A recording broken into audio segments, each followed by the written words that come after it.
This is the Global Economic Commodities Scrap Metal and Recycling Report by our Bentley Roll-Off Trailer and Gondola Trailer, October 26, 2020. U.S. weekly crude steel production rose to 1.535 million tons, a multi-month high on continued U.S. and global growth. Crude oil price fell to $39.85 a barrel, remaining low despite some demand increases and despite major U.S. and OPEC production cuts. The U.S. weekly oil rig count rose to 211, down a staggering 86.9% from the 2014 high, as global markets are still flooded with oil. U.S. weekly crude oil production, imports, and exports.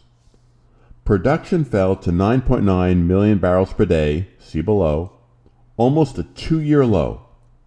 Imports fell to 5.1 million barrels per day, and exports rose to 3 million barrels per day, so the net is 2.1 million barrels per day imports into the U.S. Scrap steel number one HMS export buying price Philly rose to $225 a gross ton on a slight increase in export demand. Scrap steel number one HMS price was mostly steady at $244.33 a gross ton, with limited upward price pressure for November. Hot rolled coil steel rose to $33.76 per hundredweight on increased demand and low inventories as upward price pressure remains. Copper price rose to $3.14 a pound and hit a multi-year high during the week. Increased copper prices are a very positive global indicator for future economic growth. Aluminum price fell to 82.6 cents per pound, near a one-year high on slow increases in global demand. U.S. annual inflation rose to 1.4%, the highest since March, but below the Federal Reserve target of average of 2%. Used cars and trucks were up 10.3%, while energy was down 7.7%. U.S. total jobs has good news, with major growth ahead. Jobs remain down 11.3 million from the November 2014 high and are now at the level of February 2016, 4.75 years ago, so huge upside. U.S. manufacturing jobs has the same story, with good news and major growth ahead. Manufacturing jobs remain down 705,000 from the August 2019 high, so they are now at the level of March 2015, 5.5 years ago, so also huge upside.